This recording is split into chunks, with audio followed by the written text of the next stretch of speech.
Hello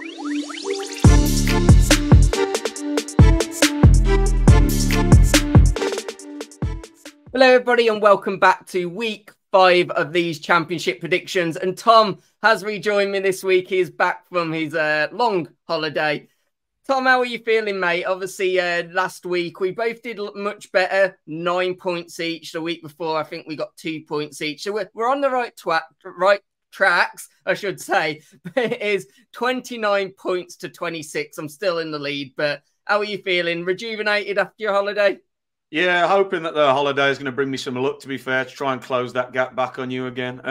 Yeah, last week was a good one, both getting 9 points each. And yeah, hopefully that'll be a sign of things to come, that we can kick on and keep getting better scores and better results and show people exactly why we're the best in the business.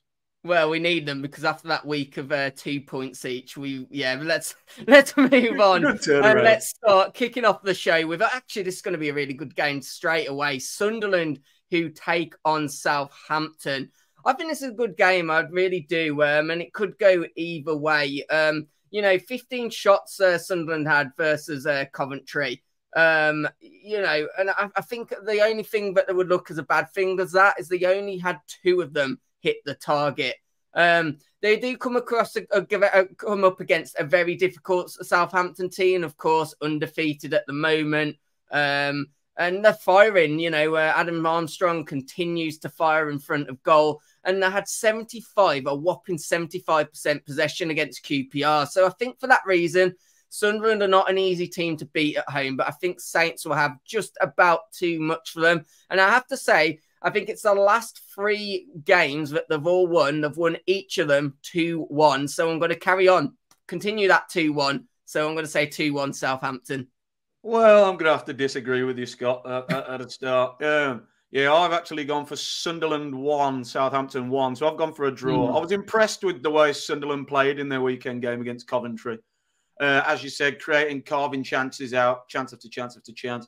But yeah, sadly couldn't convert any of them. And is that going to be a sign for things to come for Sunderland? We don't know, really, with it being this early in the season. However, I was enjoying some of the smaller things that they were changing. Like, I saw they had a new corner routine against Coventry, which is very strange, where they played it short and then somebody on the edge and then they shoot straight away directly. So it's all about changing things up and trying to catch the other team off guard. That's it. Sometimes it works. But yeah, I'll echo what you said about Adam Armstrong. Give him half a chance in this division and he'll make you pay. And we've seen that from the past seasons before. I think 28 goals he got in his last full season, Adam Armstrong. So yeah, that's a reason why I've got Southampton on the score sheet. But yeah, I think it's going to be a tough game, that one, and 1-1, and Southampton will meet a good match in Sunderland. Moving swiftly on to the next game, though, I've got Swansea against Bristol City, and I've gone for an away win. I've gone for Swansea 0, Bristol City 1. To please some of our fans down in the comments to see Bristol gain a win on my predictions, as I think they might have been due some slander, but I think they pulled it a bit out of the bag against Hull when they left it a bit late to go and turn it around there to pull out the 1-1. But they did also have a goal disallowed as well, and it's that age-old tale of Nahki Wells being that poacher in this division, sniffing around the back post, getting a goal here and there.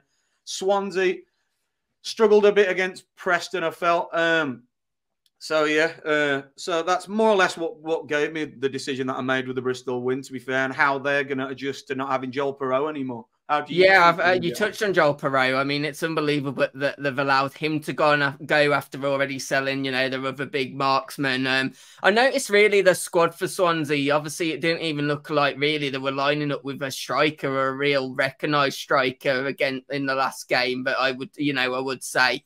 And I do wonder if there's going to be some additions, maybe even by the time this video comes back out, that Swansea might have to help them out with firepower. They look like they need the firepower. Bristol, 5 points in the 4 games that they had. They're ticking along nicely. I think they'll be okay in this division. I don't think they're going to pull up trees. I've actually gone for a 1-1 draw, though. So 2 out of 2 so far. We're disagreeing. So, yeah, let's see how it goes.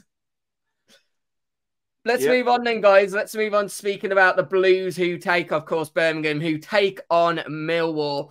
And this is going to be an interesting game because this is 2 teams which don't really like a lot of possession. If we look at the last game, both of them had less than 40% possession. I think both were around 33% Millwall. I think it was 36% maybe Birmingham. But the difference is Birmingham are getting the results. They're maybe not playing the prettiest football. They're maybe not playing the most attractive football. They maybe don't even have the ball a lot of the time, but they're picking up wins, and I think they're looking good at home as well. And it will be interesting to see, will they continue along that line, or will they be able to, will that come back to bite them a bit, or will they look to now improve and get a bit more control of the game?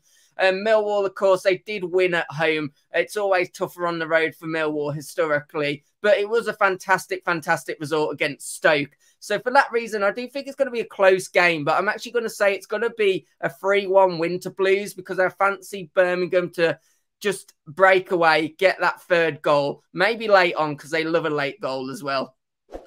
Yeah, I can echo what you said with the late goal shout for Birmingham. I think how they've turned their team around and bringing in all these new faces and getting it finally to start getting a tune out of it will be really rewarding for Birmingham fans and John Eustace to see.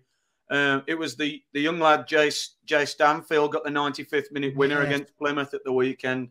I saw that was absolutely great scenes, both on the touchline in the dugout and mate. How good was the goal though? How good was the goal? The composure, brilliant finish, and even more bittersweet for him being an Exeter boy to get one over on Plymouth Argyle, who they were playing.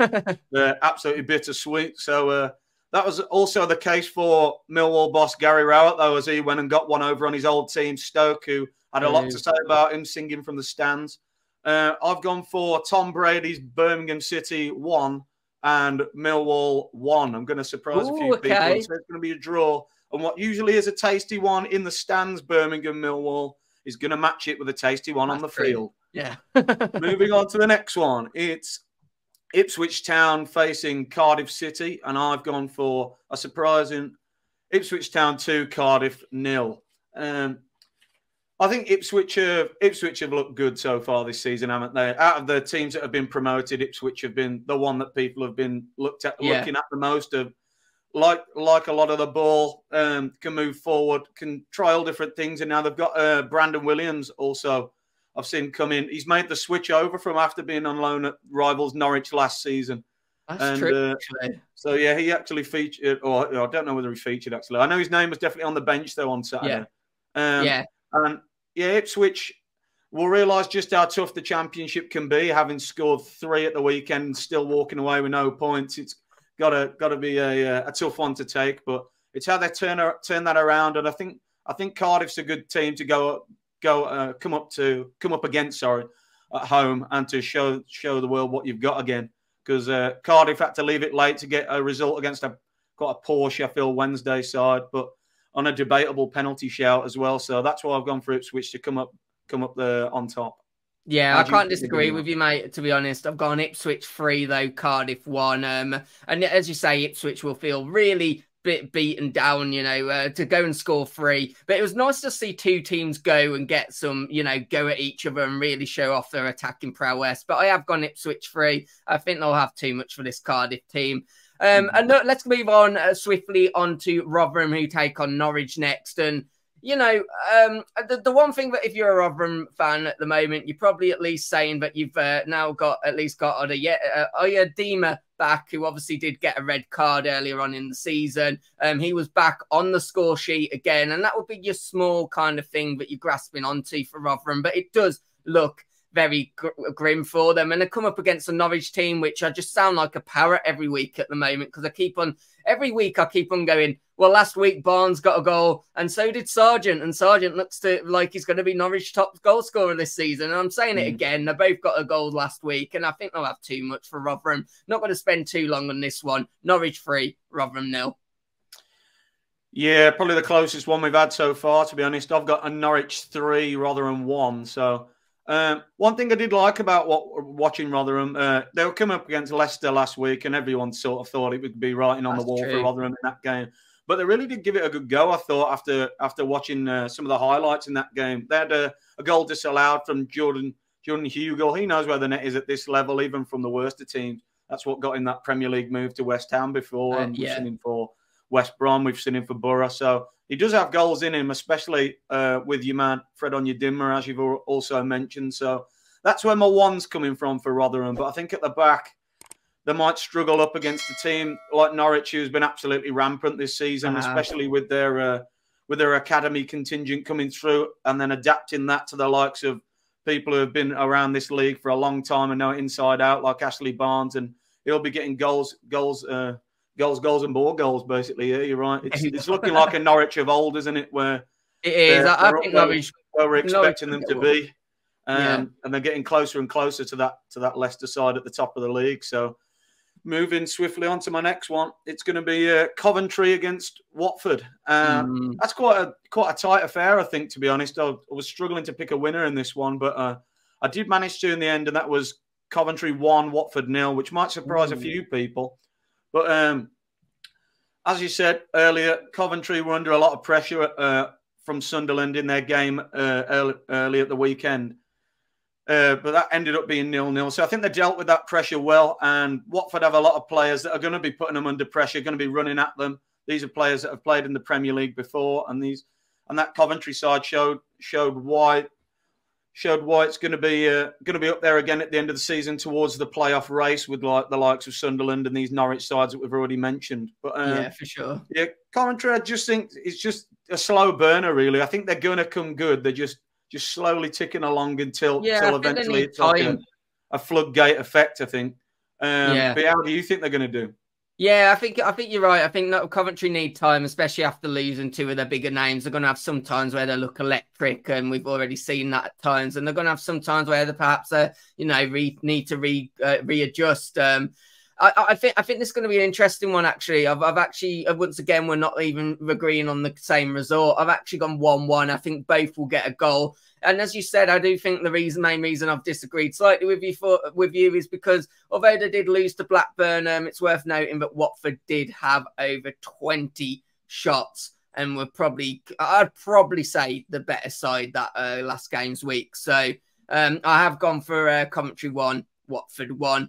Let's move on to Leeds now, who take on Sheffield Wednesday. And I mean, look, with Leeds, last week I was saying this is a team in disarray. This is a team that could be falling apart. It's amazing how just two players can make a huge difference. That the signing of Joe Perreault is going to be absolutely huge. I still can't believe he hasn't got his Premier League move, to be honest. But obviously that's brilliant for Leeds that he hasn't. And what a really good signing. And of course, from out of nowhere, Willy Ganato, he comes back into the team and he gets a goal as well. Both of those getting goals. And suddenly Leeds looked a lot better team going forward. Defensively, they still need to do some work, but I do think that's not going to be much issue against the Sheffield Wednesday team, who are the only team in the lower leagues, so the Championship, League 1, League 2, so the EFL, that have not got any points on the board. There's 5 teams in total, but 4 of them are Premier League teams, and the other one is Sheffield Wednesday. So I think Leeds will have too much for them. It's a real shame for Wednesday. Great fan base, but if things don't change, it's going to be a short-lived experience in the Championship. Leeds 3, Sheffield Wednesday 0. Yeah, I've gone. I can only really echo everything you've said, really, there. I've gone Leeds 2, Sheffield Wednesday 0. So still not quite agreed fully yet.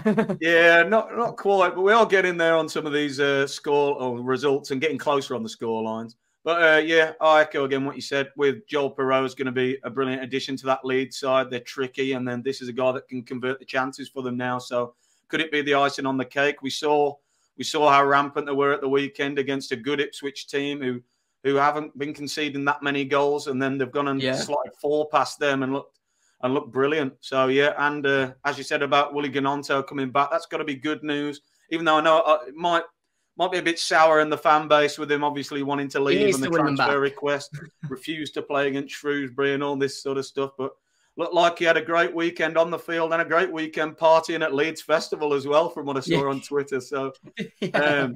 So, yeah, maybe squad morale's at an all-time high in Leeds after that weekend game and after that weekend result at Ipswich. So, yeah, Sheffield Wednesday. It was a great goal from Barry Bannon against Cardiff, but need to try and look into be seeing these games out. I think they Cardiff's need more than him, don't they? Where if you're a Wednesday fan, you want to be looking to get something out of it, and to be giving away a late penalty against them's a tough one to take and a tough one to come back from. And the Darren Moore interview was very interesting in the week for Wednesday as well, to point out why the reasons he left as well. So maybe it is the board that's to blame. A lot of people will say it is. I personally think it is. But this Wednesday team, they're keeping on going. They're keeping on fighting, and hopefully the points come for them soon. But I don't think it's going to be this game. And we'll move on to the next one.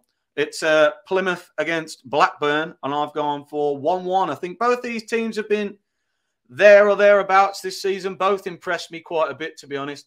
Didn't actually have that too high hopes for Blackburn this year, to be honest, after such a twist in squad players and starting 11. But they've looked decent.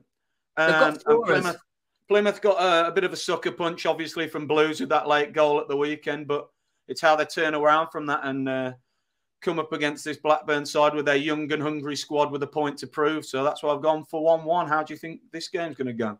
Yeah, it's interesting. Once again, we haven't agreed, but I won't give it fully away yet. But I will say that, you know, a big win for Blackburn up against Watford. It's a good win. And as you kind of echoed, they've readjusted well. They've got goal scorers.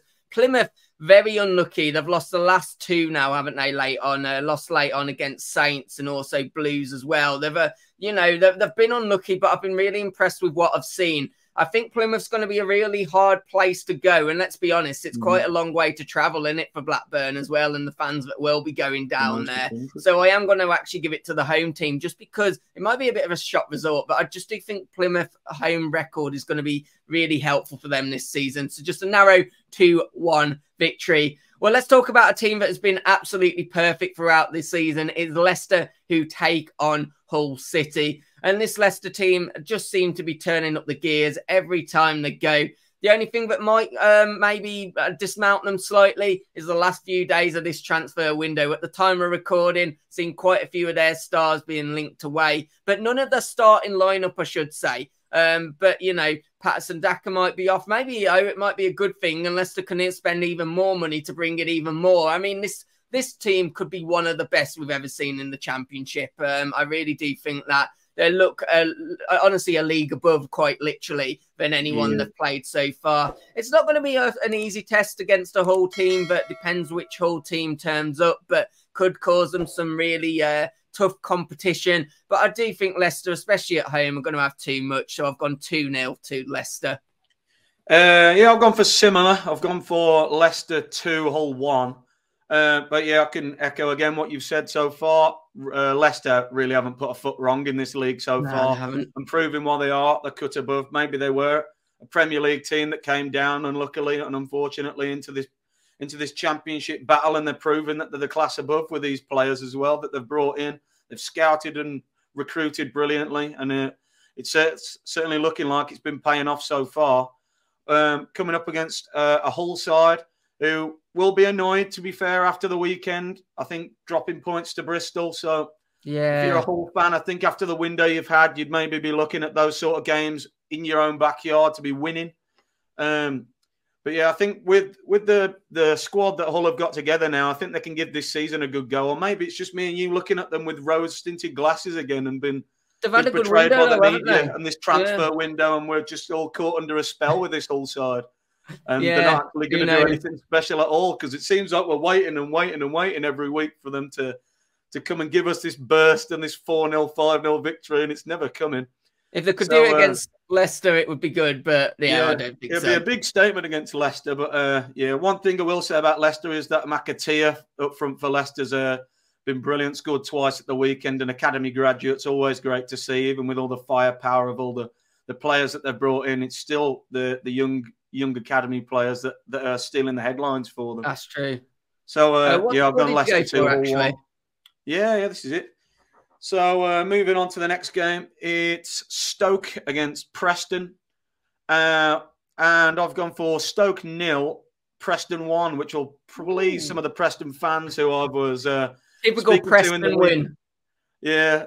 I was speaking to a few Preston fans in the week, and they were saying, Tom, why on earth do you always predict us to draw? And I was thinking, you know what? You've only dropped 2 points this whole season so far. And again, if you think they're only 2 points off that Leicester side who we were just banging the drum for, then it really shows you what a great season Preston have had so far and what a great start they've made. So this is my apology to you Preston fans. And this is why I think you're going to come up on top against Stoke. I think that didn't have enough for Millwall at the weekend away. And I think Stoke are another one of those teams that have fooled us with their transfer window so far. And we saw that one win early in the season. We thought, right, this is it. They're going to kick on now, but they're falling short again. And I think Preston might do them here.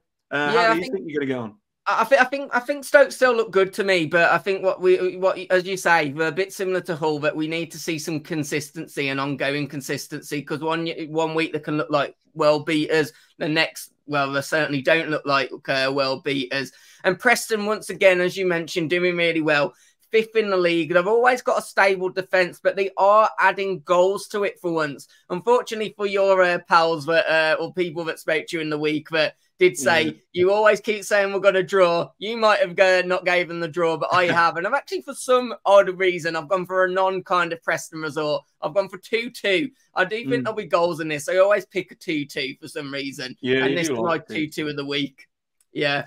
Let's move on to Borough then. We've got 2 more fixtures to get through. Borough, who take on QPR. And I don't know, man, with Borough anymore. I mean, it's a sad one, isn't it? What has gone on there? What has gone on? I must admit, though, I really paid attention to their squad. I was having a look through their squad to try and figure out what's gone on. And it just looks a hell of a lot weaker, doesn't it? Like, there's just something really missing. And, like, you know, they were so high up in the bookies' odds and so much was expected. But I'm looking at the squad and I'm thinking that's not a promotion squad. I mean, they could turn it around, but they take on a QPR team who actually only had 25% possession versus Saints. So this is another chance, really, for Borough, who really need to get a win to go out and get that win. But it does have to be said with QPR, you know, they had 11 shots, 5 of those were on target. And, you know, Ainsworth, the manager, he did say, look, we deserve something out of that. We deserve more than what we got. So, you know, I do think there is a basis for QPR at least playing reasonably well. This prediction, mate, has no logic behind it. I'll be absolutely honest. This is just one of those odd gut feelings I have. I've gone 2-0 Borough, and I can't really give any evidence for why I've said that. There's just something in my gut telling me that Borough will get the win. Yeah, some weeks we have these kind of feelings hang over us, and people will be there in the comments saying, "Why on earth have you put that?" And we'll just I'd accept it as well. But yeah, I haven't gone far away with that. I've gone for Middlesbrough 1, QPR 0. So yeah, I've got to echo the point where Middlesbrough look absolutely unrecognisable compared to the side that we saw for the past 2 championship campaigns. Yeah, as you say, I think the squad has got weaker as well. Certainly a lot less recognisable names in that starting 11 now compared to the ones who we'd seen floating around, like England 23s and England 21s and things like that. Whereas now it's sort of these overseas names, and sometimes that's a risk that you take trying to get these players in that have done well in other European leagues, and sometimes the championship proved too physical for them. But if there ever is a chance to turn it around, this has got to be your game. You've got to fancy yourself against QPR at home. QPR haven't really looked the business to me so far yet this season, and I do like QPR. I really want them to do well. I agree. I like the mix and match of players that they have as well. So yeah, as on the weekend, it was great to see Jack Colback back playing, and great to see him on the score sheet for QPR. But I do think they've given Ainsworth that job on sentiment, really, and not really what they need. I don't think Ainsworth's cut out for that QPR job.